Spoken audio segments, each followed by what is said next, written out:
In the summer of 1940, at the Royal Air Force's Hornchurch Airfield in Essex, a pivotal demonstration unfolded. Two Supermarine Spitfires, outwardly identical, stood poised on the concrete runway. Each fighter boasted the formidable Merlin engine, was equipped with the standard 8-gun armament, and had the same skilled pilot, squadron leader Desmond Cook, secured within its cockpit. Cook initiated the sequence by throttling up the first aircraft. Its takeoff run measured 320 yards, and it ascended to an altitude of 20,000 feet in 11 minutes and 8 seconds. Its operational ceiling, the height where the atmosphere thins dramatically and engines struggle for air, was recorded at 32,000 feet. Merely 20 minutes later, Cook re-entered the cockpit, this time of the second Spitfire. While this aircraft shared an identical airframe and engine with its predecessor, it was fitted with a distinctly different propeller. The disparity in performance was striking. Its takeoff run was a mere 225 yards, and it soared to 20,000 feet in an astonishing 7 minutes and 42 seconds. Its service ceiling reached an impressive 39,000 feet. The profound implications were clear. The same aircraft, the same power plant, yet a vastly improved capability. All while the outcome of the war hung precariously in the balance. The critical margin between triumph and defeat in the ferocious Battle of Britain ultimately hinged upon 3 slender rotating aluminum blades, a design that numerous aviation experts across America had previously dismissed as unachievably complex. Frank Caldwell's revolutionary propeller concept, initially envisioned to boost the speed of American bombers by an additional 100 miles per hour, had unequivocally proven its transformative power over the pastoral English countryside. However, the compelling narrative of how one steadfast engineer's meticulous calculations triumphed over the entrenched assumptions of an entire industrial sector actually commenced 8 years earlier. It began within the confines of a factory where virtually everyone had declared his groundbreaking idea to be utterly unfeasible. Frank Walker Caldwell, then 43 years old, stood amidst the oil-stained testing facilities of the Hamilton Standard Propeller Corporation in East Hartford, Connecticut, on a somber February morning in 1932. This mechanical engineer, a graduate of MIT, exuded the methodical demeanor of an individual who placed unwavering trust in empirical data rather than subjective opinions. His wire-rimmed spectacles rested precisely on his nose, and a clipboard, a constant companion, was never far from his calloused hands. Behind him, affixed to a robust test stand that vibrated with intense mechanical energy, spun a lustrous metal propeller unlike anything previously seen in the annals of aviation. 3 aluminum blades possessing the remarkable ability to alter their angle of attack while rotating at a staggering 2,400 revolutions per minute. We invite you to stay with us and watch the end of the video to uncover the full story. We would be immensely grateful for your like and subscription. Please also consider leaving a comment below about where you are from and what your thoughts are on this fascinating video topic.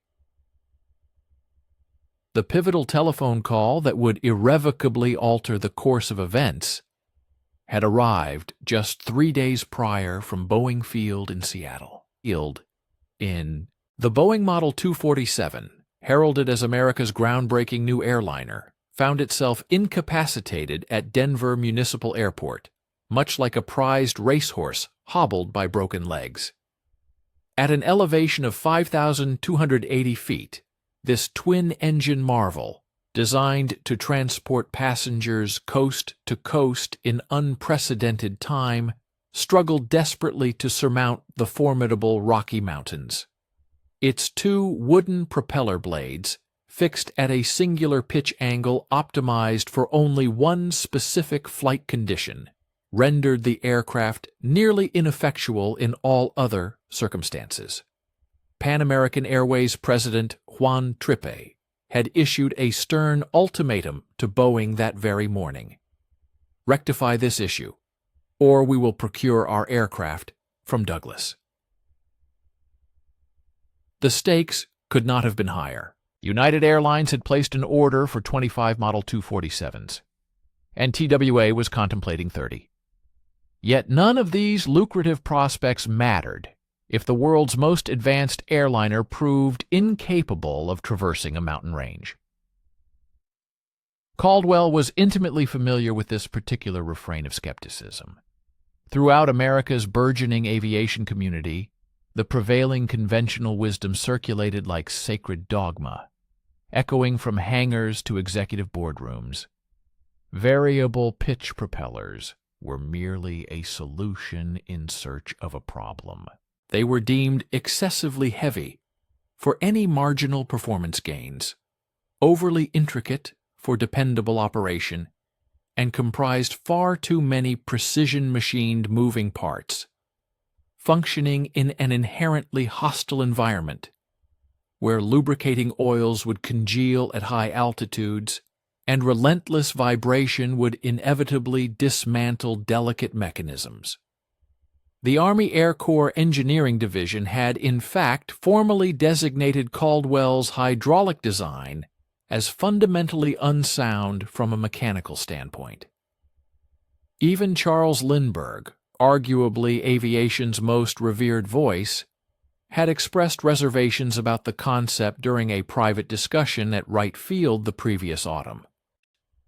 However, Caldwell possessed the quiet, unwavering self-assurance of an engineer whose calculations and designs had been vindicated on previous occasions. Serving as the government's principal propeller engineer from 1917 to 1928, he had witnessed firsthand how aviation experts initially resisted the adoption of metal propellers, arguing that wood was lighter, and opposed ground-adjustable propellers, citing their perceived unnecessary complexity. Each time, his meticulously gathered data had systematically dismantled their preconceived notions. And each time the industry had, albeit reluctantly, eventually followed the path illuminated by his numbers.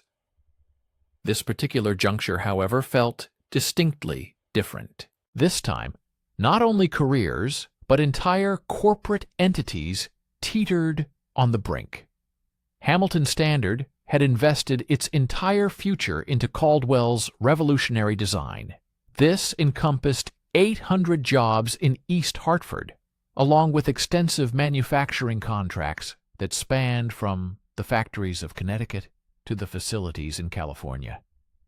The esteemed company, which had notably crafted the propellers for Lindbergh's iconic Spirit of St. Louis, faced the very real possibility of its demise if Caldwell's intricate calculations proved to be erroneous. His own professional standing, meticulously cultivated over a quarter-century of dedicated propeller development, now precariously hinged upon these three rotating blades and an ingenious hydraulic governor system. This system ingeniously utilized engine oil pressure to automatically modulate the blade angle in response to varying flight conditions. The engineering behind it was remarkably elegant in its simplicity. During critical phases, such as takeoff and climb, when the demand for maximum power was paramount, the propeller would automatically transition to a fine pitch, akin to a car shifting into a low gear. This allowed the engine to achieve higher rotational speeds and thereby generate significantly greater thrust. Conversely, at cruising altitude, the system would smoothly shift to a coarse pitch, optimizing the aircraft for maximum airspeed and superior fuel efficiency. Furthermore, In the dire event of an engine failure, the propeller possessed the crucial capability to feather its blades, aligning them parallel to the airflow, thus eliminating the tremendous drag that would otherwise inevitably pull the aircraft into a catastrophic, unrecoverable spiral. The empirical data spoke with undeniable mathematical certainty. Caldwell's rigorous wind tunnel tests conducted at MIT had conclusively demonstrated that constant speed propellers could achieve a substantial 40% increase in climb rate, extend the aircraft's service ceiling by an impressive 7,000 feet, and enhance fuel efficiency by a notable 15% across all operational flight regimes. Yet, these compelling numbers held little sway if the broader aviation industry stubbornly refused to acknowledge their validity. The pivotal breakthrough finally arrived on February 15, 1933, when Pat Patterson, the president of United Airlines, extended a final, crucial opportunity to Hamilton Standard. A single test flight with their supposedly impossible propeller installed on a Boeing 247. Test pilot Eddie Allen, a former Navy aviator renowned for his unflappable composure, was entrusted with the formidable task of subjecting Caldwell's theoretical assertions to the ultimate real-world examination. This trial would take place over the very same challenging rocky mountain terrain that had, only 2 weeks prior, forced identical aircraft to remain grounded. Allen skillfully guided the modified aircraft, ascending steadily past 6,000 feet, an altitude that had previously defeated the fixed-pitch 247. He then continued his climb past 8,000 feet, then 10,000 feet, effortlessly traversing the Continental Divide as though it were merely an insignificant speed bump on a rural road. The constant speed propeller seamlessly adjusted itself automatically to each incremental change in altitude, meticulously maintaining optimal engine RPM while simultaneously maximizing thrust output. In stark contrast to the fixed-pitch aircraft, which had struggled profoundly to even reach 6,000 feet above Denver, the newly modified 247 achieved an astounding service ceiling of 20,700 feet. The improvement in cruise speed was equally remarkable. The aircraft flew 15 miles per hour faster across all altitudes, while also demonstrating a significant 12% enhancement in fuel efficiency at normal cruise power settings. The evening brought a pivotal telegram to Patterson, its contents confirming the extraordinary capabilities of the constant speed propeller. The message unequivocally stated, "Constant speed propeller exceeds all performance claims. Recommend immediate adoption for entire United Fleet," signaling a monumental advancement in aviation engineering. While a flood of orders inundated Hamilton Standard's East Hartford manufacturing plant, a more ominous global scenario was simultaneously unfolding. In Europe, the Nazi Party's ascent to power in Germany cast a long shadow. Concurrent with assertive declarations from military strategists in Japan regarding their intentions for Pacific expansion. As the specter of conflict loomed large over both continents, this groundbreaking propeller technology, originally conceived to enhance the comfort and efficiency of commercial airline travel, was on the cusp of being repurposed as a critical, clandestine asset for American national defense. On a particularly muggy May day, in 1933, the quiet of Caldwell's office was abruptly broken by the insistent ring of the telephone. The voice on the other end belonged to Commander John Towers, representing the Navy Department's influential Bureau of Aeronautics. His purpose was to initiate a crucial dialogue concerning the development of advanced combat aircraft, specifically high-performance fighter planes, capable of surpassing the climbing and speed capabilities of any aircraft then under construction by German or Japanese engineers, alongside strategic bombers designed to operate at altitudes and velocities beyond the reach of adversary interceptors. As the nascent era of aerial combat began to unfold, it became increasingly clear that Frank Caldwell possessed the pivotal innovation destined to secure America's dominance in the skies. Please stay with us and watch the end of the video. We will be grateful for your like and subscription. Please write a comment below about where you are from and what you think about the video topic. On November 13, 1933, a significant telegram reached Hamilton Standard, delivering news that unequivocally vindicated Frank Caldwell's persistent efforts and validated every claim he had tirelessly strived to substantiate. The National Aeronautic Association officially declared Hamilton Standard Propeller Corporation as the recipient of the prestigious Collier Trophy, universally recognized as aviation's paramount accolade, specifically citing for development of a controllable pitch propeller, with particular credit to Frank W. Caldwell. This momentous achievement was to be further honored by President Franklin Roosevelt himself, who would extend his personal congratulations to Caldwell during an exclusive White House ceremony scheduled for December. Despite the historic photographic evidence of Caldwell's handshake with the president, a deep-seated and unyielding skepticism persisted within the broader aviation community. At the renowned Wright Field in Dayton, Ohio, Army test pilots expressed profound dissatisfaction, articulating their strong objections regarding the additional operational complexity that constant-speed propellers imposed upon combat aircraft. Major Benjamin Kelsey, who headed the Army Air Corps Fighter Projects Office, articulated a prevalent concern that resonated throughout military air bases nationwide. What happens when that hydraulic system fails over Germany?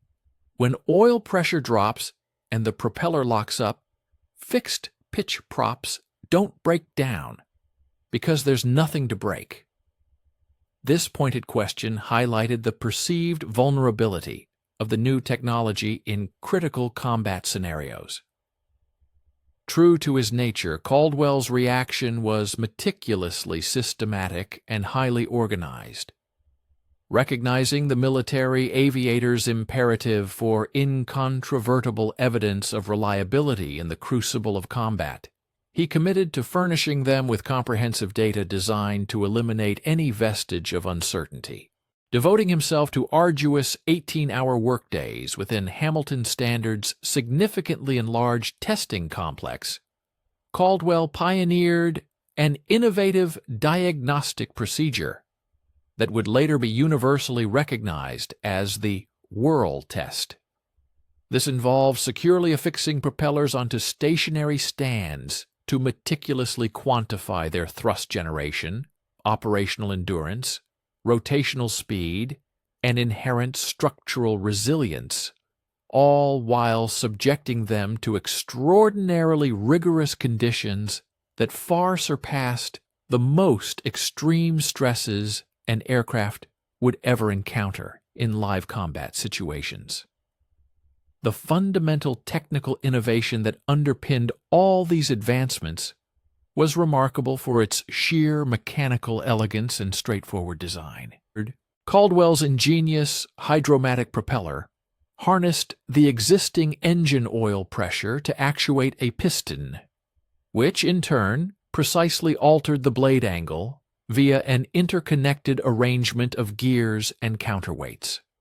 A compact centrifugal governor, no larger in dimension than an ordinary coffee can, played a crucial role by ensuring a consistent engine RPM, irrespective of varying flight conditions through the automatic and precise adjustment of the propeller's blade pitch.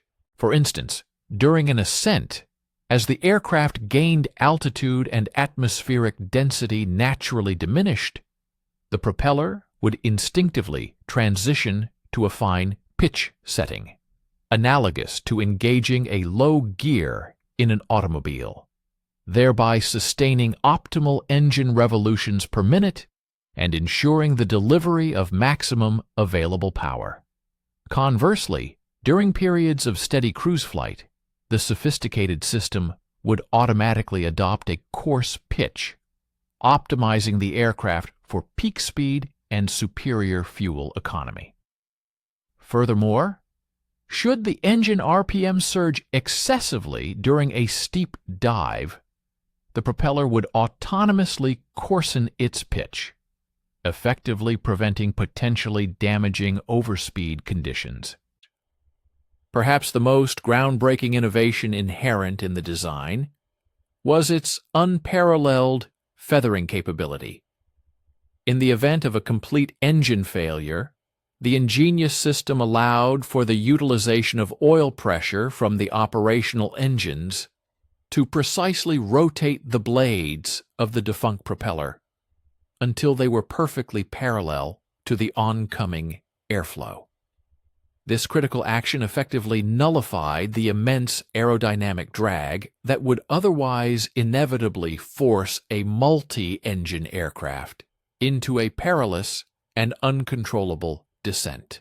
For air crews navigating strategic bomber missions deep within hostile airspace, this singular, life-saving feature represented the decisive factor between the possibility of returning safely to base, albeit on reduced engine power, and tragically becoming yet another casualty statistic of aerial combat.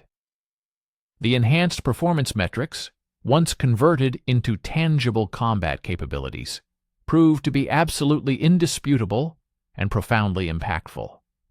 Comparative flight tests involving a P-51 Mustang, outfitted with Caldwell's advanced constant-speed propeller, against an identical aircraft utilizing conventional fixed-pitch blades, revealed stark and dramatic disparities across virtually every operational flight regime. Notably, the takeoff distance was slashed by a remarkable 30%, a crucial advantage enabling fighter aircraft to rapidly deploy from more compact airfields situated nearer to the active front lines. The rate of climb saw an impressive increase of 40%, effectively shaving valuable minutes off the critical time needed to ascend to intercept altitudes. Furthermore, the aircraft's service ceiling surged by an additional 7,000 feet, thereby granting American fighter pilots a distinct and decisive altitude advantage over their adversaries. The operational combat range was extended by an additional 200 miles, complemented by a substantial 15% improvement in fuel efficiency across the entire spectrum of power settings. However, Caldwell understood implicitly that impressive figures detailed in test reports held little practical value if the propellers proved unreliable and failed at the most critical junctures, precisely when pilots' lives depended on their faultless operation. This profound understanding fueled Caldwell's relentless obsession with ensuring absolute reliability, compelling him to rigorously test every single component far beyond its established design parameters. Propeller blades, for instance, endured stresses and loads that were a full 50% greater than the anticipated maximum combat stress they might ever encounter. Hydraulic governors were subjected to continuous operational cycles for 500 hours, enduring extreme temperature fluctuations, ranging from a frigid 40 degrees Fahrenheit below zero to a scorching 160 degrees Fahrenheit above zero. Even critical oil seals underwent exhaustive testing with various contaminants specifically introduced to replicate the adverse effects of battle damage and the potential consequences of inadequate maintenance. As Hamilton Standard's burgeoning order books rapidly swelled with lucrative military contracts, the opposition emanating from long-established aviation manufacturers became increasingly pronounced and vociferous. Curtiss Wright, a prominent producer of fixed-pitch propellers for a significant portion of the Army Air Corps fighter fleet, initiated an aggressive lobbying campaign. Their central contention was that constant-speed propellers represented an superfluous layer of complexity, a feature that, they vehemently argued, will cost American pilots their lives. Furthermore, their chief engineer, Dr. George Meade, authored and disseminated several technical papers. These publications specifically raised serious questions regarding the purported reliability of hydraulic systems when operating at extreme combat altitudes, where ambient temperatures could plummet to a staggering 60 degrees Fahrenheit below zero, leading to a dramatic and problematic increase in oil viscosity. In response to these challenges, Caldwell countered with an even greater volume of empirical data and conclusive evidence. His meticulously conducted cold weather tests, performed at a demanding altitude of 35,000 feet, definitively demonstrated that the hydromatic system, contrary to popular belief, actually exhibited superior performance characteristics at high altitudes. This enhanced functionality was attributed to the fact that the increased viscosity of the oil at lower temperatures provided a more robust and positive pressure control mechanism. Moreover, comprehensive vibration tests unequivocally revealed that constant-speed propellers experienced substantially fewer mechanical failures compared to their fixed-pitch counterparts. This critical advantage stemmed from the automatic pitch adjustment feature, which effectively nullified the detrimental resonance frequencies known to cause structural damage, such as cracked propeller hubs and loosened mounting bolts. The pivotal juncture arrived during a public demonstration at Selfridge Field in Michigan on the 21st of March 1934. Two P-26 fighter aircraft, identical in every respect save for their propulsion systems, concurrently ascended. One was outfitted with the conventional fixed-pitch propeller, while the other boasted Caldwell's innovative constant-speed mechanism. The disparity in their aerial performance was so remarkably stark that the pilots observing the event initially harbored suspicions that the constant-speed aircraft might have been equipped with a more potent engine. The recorded ascent time to an altitude of 10,000 feet for the fixed-pitch fighter was 8 minutes and 30 seconds, whereas the constant-speed variant achieved this in a mere 5 minutes and 40 seconds.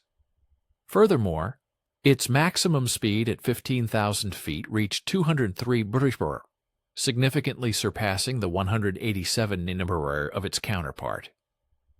The service ceiling also demonstrated a profound advantage, extending to 34,500 feet compared to the 28,000 feet of the standard fighter. That very evening, Lieutenant Colonel Carl Spaatz, an eminent figure who would later assume command of all American strategic air forces operating in Europe, meticulously drafted a report. This document unequivocally advocated for the immediate integration of constant-speed propellers across the entire fleet of Army Air Corps fighters and bombers. He penned, "The performance advantage is so significant that it represents a fundamental shift in combat capability. Any Air Force equipped with constant-speed propellers will possess decisive superiority over opponents using fixed-pitch systems." His words underscored the paramount transformation this technology offered, promising unparalleled dominance to any air arm that embraced it. As the year 1934 drew to a close, Hamilton Standard's manufacturing facilities ceaselessly toiled, operating around the clock to fulfill the burgeoning orders emanating from the Army, Navy, and various civilian airlines. However, concurrently across the Atlantic, ominous developments were taking shape, circumstances that would soon subject Caldwell's ingenious invention to trials far beyond what any peacetime engineer could conceivably envision. While Frank Caldwell meticulously refined his propeller designs in the quiet workshops of Connecticut, European aircraft manufacturers found themselves dangerously lagging behind American innovation.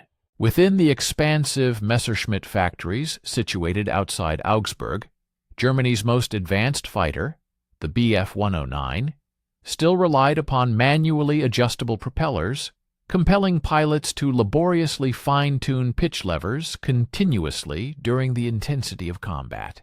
Similarly, British Supermarine Spitfires and Hawker Hurricanes employed primitive two-position propellers, offering only a coarse pitch for high-speed flight or a fine pitch for climbing, with a complete absence of intermediate settings or any form of automatic adjustment capability. Stay with us and watch the end of the video. We will be grateful for your like and subscription. Please leave a comment about where you are from and what you think about the video topic. The lethal ramifications of this technological chasm became glaringly apparent during the initial months of the ensuing war. RAF combat reports from September 1939 painted a somber reality that deprived Air Ministry officials of sleep. German Bf-109s consistently demonstrated a distinct superiority in climb rates above 15,000 feet, where their manually adjusted propellers afforded Luftwaffe pilots a crucial tactical advantage. Furthermore, RAF bomber crews frequently reported the aborting of missions when their aircraft proved incapable of attaining sufficient altitude either to safely clear the imposing Alps or to evade the relentless pursuit of German interceptors. Fighter command pilots found themselves losing precious seconds during their ascent to intercept altitude, moments that often determined the critical difference between successfully engaging enemy bombers before they reached their intended targets, or helplessly observing as German formations vanished into the protective embrace of cloud cover. Air Marshal Hugh Dowding, the methodical Scotsman who commanded Fighter Command with an astute strategic mind, privately harbored deep apprehensions that Britain's fighter aircraft were technologically outmatched in the impending struggle for air superiority. Intelligence reports filtering in from France vividly described German pilots who possessed the capability to finely tune their machine's performance throughout the entire duration of an aerial engagement. In stark contrast, RAF pilots grappled with manual pitch controls that demanded their constant, diverted concentration precisely during those critical moments when their focus should have remained unequivocally on the enemy aircraft. At the 1938 Society of Automotive Engineers conference held in Detroit, Caldwell unveiled groundbreaking statistics that should have sent a wave of alarm through every military aviation expert present. His comprehensive comparison of constant speed versus fixed pitch performance, meticulously conducted using identical engines, revealed numbers that were unquestionably revolutionary. Static thrust, representing the raw power available for takeoff and the initial climb, exhibited a remarkable 40% increase with automatic pitch control. The rate of climb below 10,000 feet saw an impressive improvement of 35%. Moreover, fuel consumption at cruise altitude experienced a welcome reduction of 15%. Most significantly, the combat ceiling for aircraft equipped with his system increased by more than 6,000 feet, thereby bestowing properly outfitted fighters with a decisive altitude advantage. Yet European aviation engineers, steeped in their own convictions, categorically disregarded these compelling figures, dismissing them as theoretical advantages with practical disadvantages that will prove fatal in combat conditions. Dr. Ernst Heinkel, the renowned aeronautical pioneer responsible for designing Germany's fastest fighters and bombers, publicly and vehemently asserted that hydraulic propeller systems represented American over-engineering that sacrifices reliability for marginal performance gains. British propeller manufacturers reverberated these convictions, steadfastly insisting that manually controlled pitch mechanisms actually provided pilots with superior tactical control during the intricate maneuvers of aerial combat. The formidable manufacturing hurdle confronting Hamilton Standard escalated with each passing month as military orders multiplied exponentially. Each individual constant-speed propeller necessitated the assembly of 47 intricately crafted elements, precision-machined to tolerances measured in mere thousandths of an inch and demanding assembly procedures that required highly skilled craftsmen working with specialized tools. The company's East Hartford factory expanded its operations to run 3 shifts, 7 days a week. Nevertheless, demand consistently and significantly outstripped capacity as the Army Air Corps, the Navy, and various Allied purchasing commissions fiercely vied for the limited available production. Quality control swiftly became Caldwell's paramount concern and a persistent vexation. A single batch of malfunctioning regulators, the critical components responsible for governing oil pressure and controlling blade pitch, resulted in 3 propellers losing hydraulic pressure during rigorous test flights at Wright Field. These failures occurred specifically during simulated combat maneuvers, precisely the precarious situations where unwavering reliability was most crucial. Army Air Corps procurement officers, alarmed by these incidents, threatened to cancel pending orders valued at a substantial $12 million. Critics throughout the aviation industry promptly seized upon these occurrences as unequivocal evidence that constant-speed propellers were excessively complex for the unforgiving conditions of combat, where simplicity equals survival. Caldwell's response, however, perfectly exemplified the systematic resolve that had defined his entire professional trajectory. Collaborating with a dedicated team of Hamilton Standard's most accomplished engineers, he meticulously overhauled the governor system within an astonishing 6-week time frame. This redesign incorporated redundant pressure circuits and integrated backup mechanical controls, engineered to maintain basic propeller functionality even in the event of a complete failure of the primary hydraulic system. New, more stringent validation procedures were instituted, subjecting every propeller to stress levels that surpassed actual combat conditions by a demanding 50%. Most significantly, Caldwell personally implemented a policy requiring him to inspect and affix his personal imprimatur on every single propeller destined for military clientele. The imperative for enhanced reliability within the military sector emerged at a truly pivotal juncture.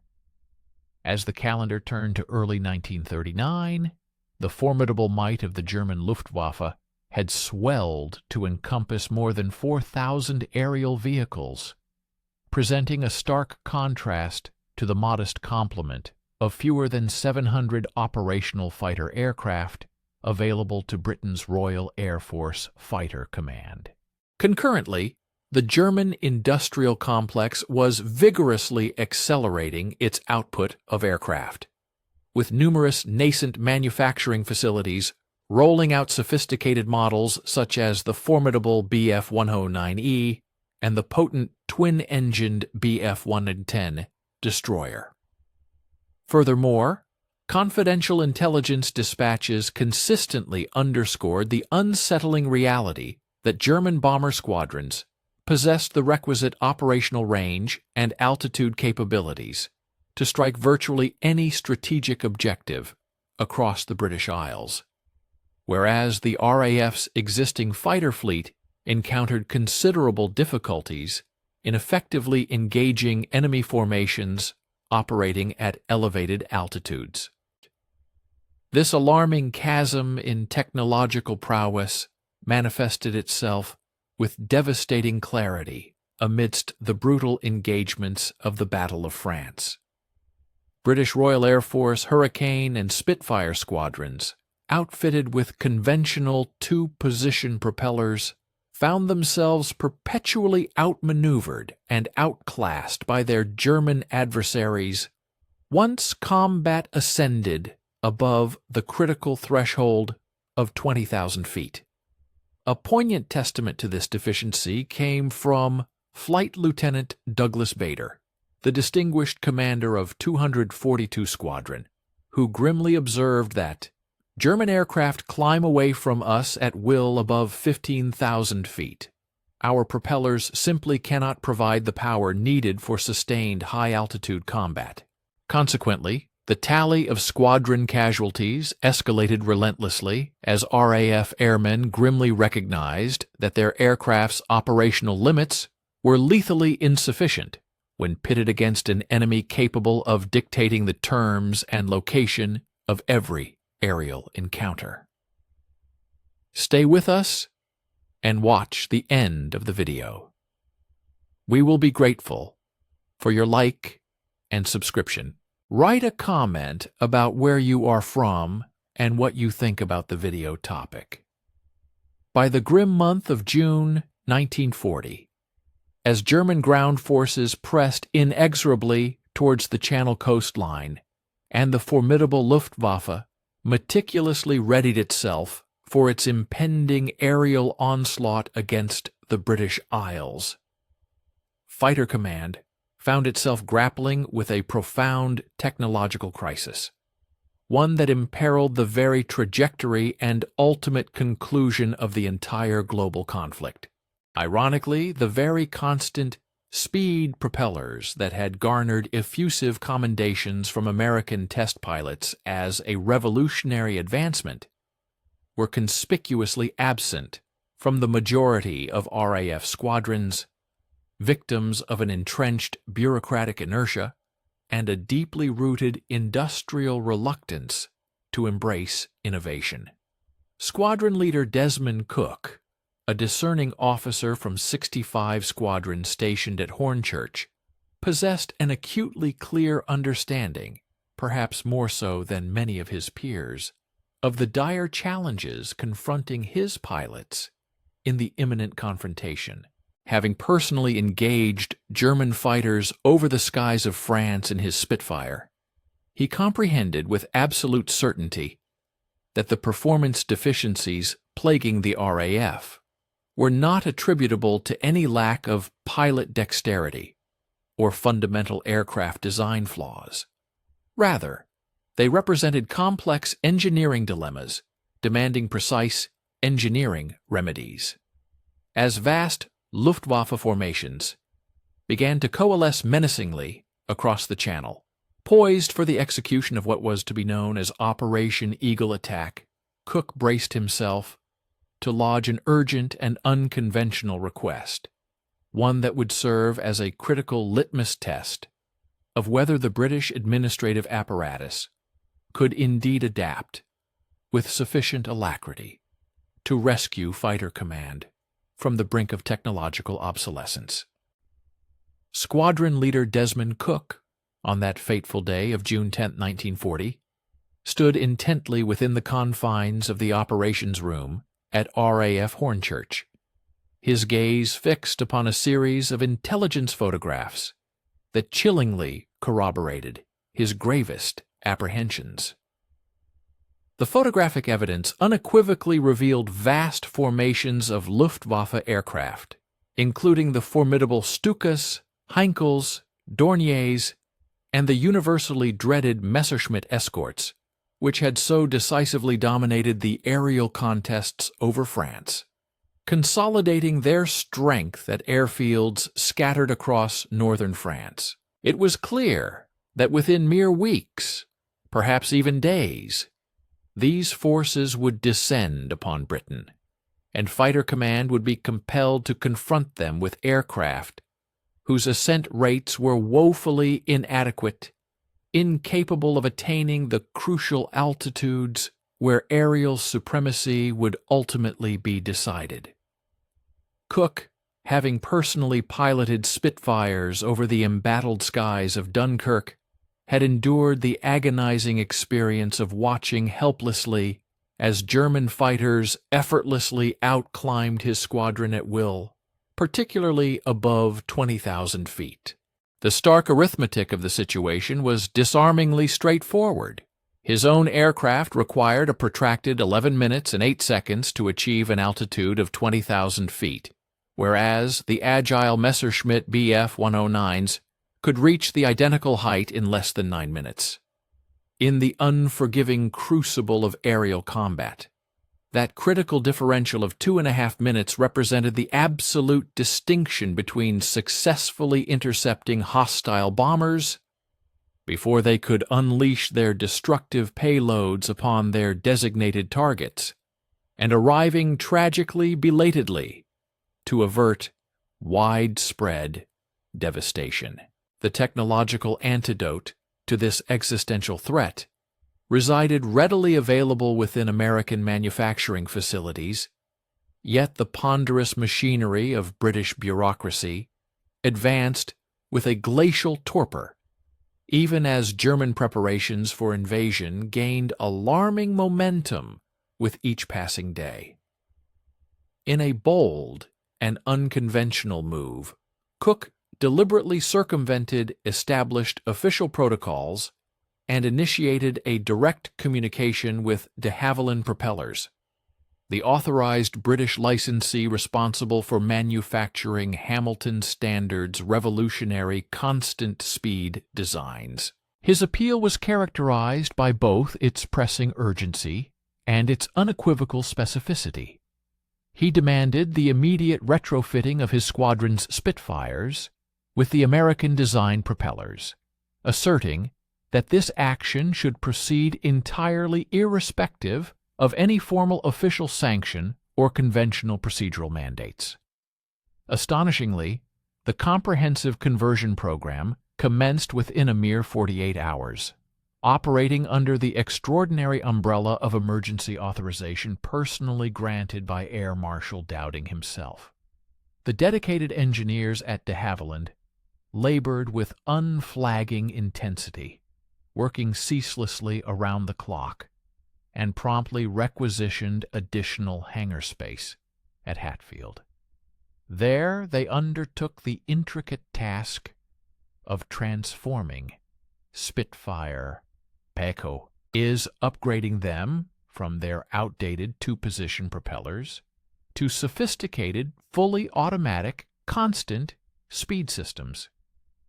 Each individual conversion necessitated an exacting 8 hours of meticulous precision work, encompassing the careful removal of the existing propeller hub, the expert installation of crucial hydraulic lines, the precise calibration of the intricate governor system, and the thorough execution of ground tests to guarantee flawless operational integrity.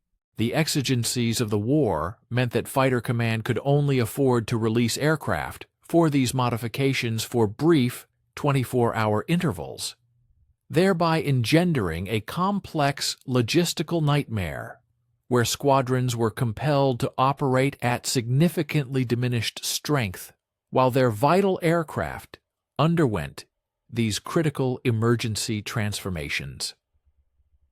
The inaugural converted Spitfire emerged from the expansive Hatfield hangar on the significant date of June 15, 1940. Squadron leader Cook himself undertook the critical responsibility of piloting its maiden test flight launching from the verdant grass airfield in the aircraft bearing serial number K9847. The immediate enhancement in performance was unmistakably evident even during the initial takeoff roll. The newly installed propeller system seamlessly and automatically adjusted to a fine pitch setting, thereby enabling the powerful Merlin engine to unleash its maximum potential power output, while simultaneously maintaining an optimal rotational speed. Whereas Cook's previous aircraft had necessitated a substantial 320 yards to achieve liftoff, this remarkably modified Spitfire ascended into the air in a mere 225 yards. However, the truly profound revelation unfolded during the subsequent climb test. Cook advanced the throttle to maximum continuous power and initiated his ascent towards the strategic altitude of 20,000 feet, the very height at which Fighter Command anticipated engaging the formidable German bomber formations. The sophisticated constant-speed propeller dynamically and continuously adapted its blade angle as the atmospheric density progressively diminished, meticulously preserving the engine's RPM while concurrently optimizing the blade's attack angle to generate the utmost thrust. At intervals of 5,000 feet, then 10,000 feet, and subsequently 15,000 feet, the Spitfire ascended with an authoritative vigor that Cook, despite his 3 years of extensive experience flying the type, had never before encountered. It achieved the crucial 20,000-foot mark in an astonishing 7 minutes and 42 seconds, a feat nearly 4 minutes swifter than his prior personal best recorded in an identical, unmodified aircraft. Cook, driven by an insatiable curiosity, pressed onward, observing his altimeter register heights that would have been utterly unattainable with the older propeller system, 35,000 feet, then 37,000 feet. At a breathtaking 39,000 feet, where the ambient air was so exceedingly thin that his very breath crystallized into frost within the confines of the cockpit. Even despite the summer warmth prevailing at ground level, the Spitfire finally attained its absolute performance ceiling. The strategic and tactical implications of this dramatic transformation were nothing short of staggering. Fighter Command had, until this moment, been meticulously crafting its defensive doctrines predicated upon aircraft that struggled arduously to reach 32,000 feet and demanded in excess of 11 minutes to climb to an effective intercept altitude. Abruptly, the RAF's fighter aircraft now possessed the capability to operate a remarkable 7,000 feet higher and achieve their combat-ready altitude in a mere 2/3 of the previously required time. German bomber formations, typically cruising at 25,000 feet, and hitherto considered largely impervious to effective interception, were now confronted with the terrifying prospect of Spitfires attacking from a superior vantage point, endowed with a decisive energy advantage. Upon landing back at Hornchurch, Cook wasted no time immediately telephoning Fighter Command Headquarters. His report, delivered with characteristic terseness and undeniable urgency, was profound in its simplicity. The Spitfire is now an airplane. He concluded by demanding the immediate and comprehensive conversion of his entire squadron. The 65 Squadron experienced a profound revolution in its aerial capabilities. Within a swift 72-hour period, every single one of its dozen operational Spitfires underwent a critical upgrade, being refitted with innovative constant-speed propellers. The airmen's reactions spanned from utter astonishment to sheer incredulity as they unearthed an unprecedented level of aircraft performance, a potential they had never before conceived. Flight Lieutenant Brian Lane, a seasoned pilot who had endured the arduous French campaign, meticulously chronicled this remarkable transformation in his wartime journal, stating, It's as if someone replaced our engines with twice the power. We can climb with the 109s now, match them altitude for altitude. For the first time since this war began, we're not fighting at a disadvantage. This sentiment underscored a dramatic shift in aerial combat dynamics. This pivotal technological adaptation rapidly proliferated throughout fighter command. Dedicated de Havilland engineers toiled tirelessly, often enduring demanding 18-hour shifts, to integrate these advanced propellers into both Spitfire and Hurricane aircraft, all in anticipation of the impending German aerial onslaught. The sheer volume of these conversions, which would ultimately prove instrumental in safeguarding Britain, materialized across numerous airfields belonging to Fighter Command. By September 1940, an impressive 90% of the Royal Air Force's fighter fleet was equipped with constant speed propellers. Early combat dispatches from the Battle of Britain vividly underscored the profound enhancement in tactical prowess. The RAF's newly acquired advantage in climb rate enabled Fighter Command to ascend to intercept altitudes 2 to 3 minutes quicker than German intelligence had estimated. Furthermore, a superior service ceiling, extending 4,000 feet above the German fighters, meant that Spitfires could initiate engagements from positions that offered Messerschmitt pilots no effective counter. Crucially, the augmented fuel efficiency extended patrol durations by a significant 45 minutes, empowering RAF squadrons to maintain persistent aerial patrols over vital German approach routes. The strategic ramifications transcended individual aircraft performance. Air Chief Marshal Dowding's intricate defensive network was predicated on the timely reception of radar early warnings and a swift scramble response to intercept German formations before they could reach their designated targets. Every precious minute shaved off the climb to altitude significantly amplified the effectiveness of Fighter Command's finite resources. Pilots who had spent the summer of 1939 helplessly observing German aircraft escape to loftier altitudes now found themselves empowered to dictate the terms of engagement, choosing precisely when and where to strike. Perhaps the most tangible benefit was the substantial reduction in pilot workload. Constant speed propellers obviated the necessity for manual pitch adjustments during the heat of battle, thereby liberating pilots to concentrate solely on complex tactics and precise gunnery, rather than the intricate management of engine parameters. In stark contrast, German pilots, still grappling with their manually controlled propellers, found themselves at a severe tactical disadvantage when RAF fighters materialized above them, possessing an unprecedented altitude and energy superiority that British aircraft had never previously commanded. As vast Luftwaffe formations amassed across the English Channel, poised for their ultimate assault on Britain, Fighter Command awaited, armed with aircraft that bore scant resemblance to the embattled fighters that had struggled over France mere months prior. Frank Caldwell's ingenious, impossible propeller had bestowed upon the RAF the critical performance margin that would ultimately determine the very survival of Britain against the looming German invasion.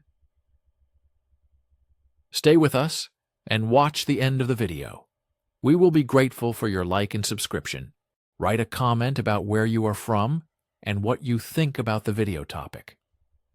The United States' entry into the global conflict following the attack on Pearl Harbor irrevocably transformed Hamilton Standard from a niche, specialized manufacturer into the indispensable cornerstone of Allied air superiority. Every iconic B-17 Flying Fortress, B-24 Liberator, P-51 Mustang, P-47 Thunderbolt, and P-38 Lightning absolutely depended on Caldwell's revolutionary propellers to fully unleash their formidable combat potential. The sheer scale of production demands was nothing short of staggering, far exceeding anything the peacetime industrial sector could have ever conceived. By 1942, Hamilton Standard's order books swelled with contracts for an astonishing 535 propeller assemblies, a quantity sufficient to equip every single combat aircraft within the American arsenal, and simultaneously provide an ample supply of spares for continuous, demanding operations across multiple theaters of war. The East Hartford factory, which had employed a modest 800 workers in 1932, now sprawled across numerous sites, bustling with a workforce of 22,000 employees operating around the clock in 3 relentless shifts. Manufacturing collaborations expanded significantly, encompassing industrial giants like Frigidaire, Nash Kelvinator, and Remington Rand, as established automobile and appliance manufacturers reconfigured their intricate assembly lines to accommodate the urgent production of aircraft propellers. Peak monthly output soared to an impressive 12,000 complete propeller assemblies, each unit necessitating precision machining that demanded incredibly tight tolerances, measured in mere thousandths of an inch. However, this unprecedented rush towards mass production inevitably spawned unforeseen quality control dilemmas, issues that would relentlessly plague Caldwell's nights and consume his waking hours. Failure rates began to climb as an influx of inexperienced workers struggled to master complex assembly procedures. A meticulous statistical analysis subsequently uncovered a troubling trend. Propellers fabricated during periods of peak production exhibited noticeably higher malfunction rates compared to units painstakingly constructed during the more deliberate pre-war era, when highly skilled craftsmen personally scrutinized every single component. The escalating crisis culminated in a tragic zenith over the heavily industrialized German city of Schweinfurt on October 14, 1943. A B-17 Flying Fortress, specifically serial number 42-31041, affectionately christened Hell's Angels by its courageous crew, was desperately struggling to regain altitude after a devastating flak burst crippled its number 3 engine over the target area. The feathering mechanism, ingeniously designed to eliminate aerodynamic drag by rotating the blades of a failed engine's propeller parallel to the airstream, initially engaged without incident, allowing the bomber to maintain its formation during the critical bomb run. However, during the subsequent climb to escape altitude, a critical manufacturing defect within the hydraulic governor system caused the feathered propeller to slowly, inexorably rotate back into the airstream.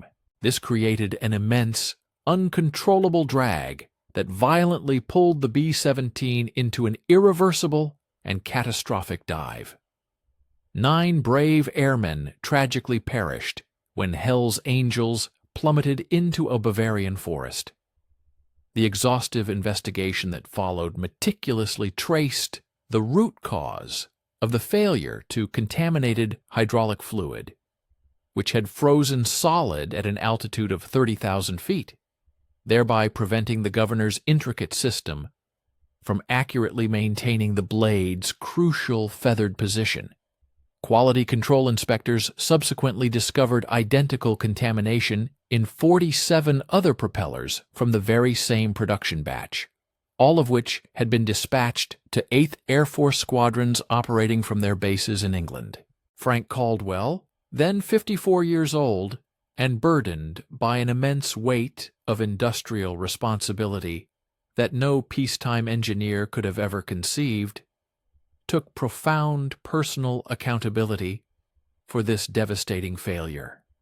he swiftly embarked on a journey to England aboard a War Department transport, where he personally met with bomber crews at various bases across East Anglia, seeking to gain a precise understanding of how his propellers performed under the brutal realities of combat conditions. The conversations were unsparingly honest and direct. Technical Sergeant Michael Romano, a flight engineer serving on a B-24 crew, vividly recounted propeller failures that had lamentably cost his squadron 3 aircraft within a mere 2 weeks. Romano starkly articulated, "The feathering system works fine in training flights over Kansas. But over Germany, with flak fragments and battle damage, these complex systems fail when we need them most." Frank Caldwell, upon his return to Connecticut, immediately initiated a comprehensive overhaul of the feathering mechanism, incorporating not only redundant hydraulic circuits, but also supplementary mechanical systems designed to uphold blade position even in the event of a complete failure of the primary controls. Concurrently, new, stringent quality control protocols were instituted, subjecting every single propeller to exhaustive environmental tests that meticulously simulated the harshest combat conditions.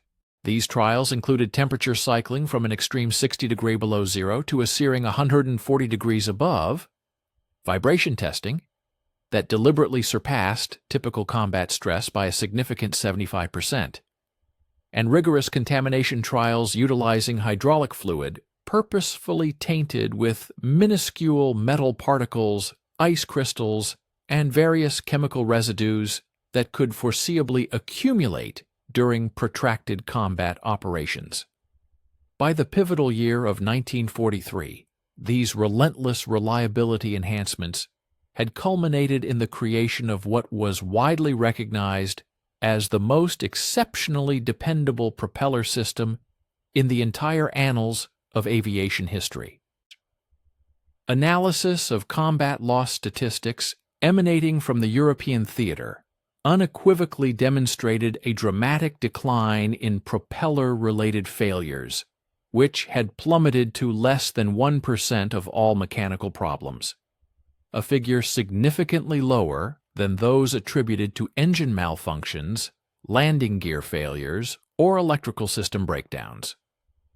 The very feathering system that had initially presented considerable challenges now routinely proved instrumental in salvaging both aircraft and their invaluable crews. Operational records from the 8th Air Force meticulously documented hundreds of instances where bombers successfully navigated their perilous return to England after sustaining the loss of one or more engines over hostile German territory, their constant speed propellers automatically feathering with precision to eliminate drag and facilitate sustained flight on the remaining power plants. The profound strategic impact of these advancements became strikingly apparent as American aircraft increasingly engaged German and Japanese fighters in large-scale aerial confrontations. P-51 Mustangs, outfitted with Caldwell's groundbreaking propellers, exhibited decisive performance advantages over Messerschmitt Bf-109K models, boasting a formidable 30 mph speed superiority and a 5,000 DAUS FT ceiling advantage that empowered American pilots to dictate the terms of engagement. Similarly, B-17 Flying Fortresses could effortlessly cruise 50 mph faster than their comparable German bomber counterparts, while operating an impressive 8,000 DAU FT higher, effectively positioning them beyond the operational ceiling of the majority of Luftwaffe interceptors. The Pacific Theater, in particular, unveiled even more dramatic benefits. P-47 Thunderbolts, initially dismissed by some as excessively heavy for agile fighter combat, achieved an astonishing 40% better climb rate than Japanese Zero fighters when equipped with the innovative constant-speed propellers. This automatic pitch control capability allowed American pilots to consistently maintain optimal engine performance during the rapid and frequent altitude changes that characterized Pacific air combat. Whereas Japanese pilots were encumbered by manual propeller controls that demanded incessant attention, precisely at moments when their focus should have remained entirely on enemy aircraft. Please stay with us and watch the end of the video. We will be grateful for your like and subscription. Please leave a comment about where you are from and what you think about the video topic. General Carl Spaatz, then commanding U.S. Strategic Air Forces in Europe, succinctly encapsulated this profound transformation in a confidential report addressed to the Pentagon, stating, "The constant speed propeller has bestowed upon American aircraft decisive performance advantages across every theater where we operate. It is as strategically important as radar, long-range navigation, or any other single technology we possess." A comprehensive statistical analysis conducted by the U.S. Army Air Forces in 1945 further elucidated that constant speed propellers had directly averted an estimated 15,000 Allied aircraft losses through a combination of enhanced climb performance, which enabled successful evasion from enemy fighters, higher service ceilings, permitting operations above interceptor altitudes, the crucial feathering capability, allowing for safe return after engine failures, and improved fuel efficiency, significantly reducing forced landings due to fuel exhaustion. Frank Caldwell's impossible propeller, initially dismissed by numerous experts as excessively complex for the rigors of combat operations, had, against all odds, proven demonstrably more reliable under actual battle conditions than the fixed-pitch designs it superseded. The very technology that skeptics had vehemently claimed would tragically cost American lives had instead heroically saved thousands of airmen while simultaneously furnishing the critical performance margins that ultimately made Allied victory a tangible reality.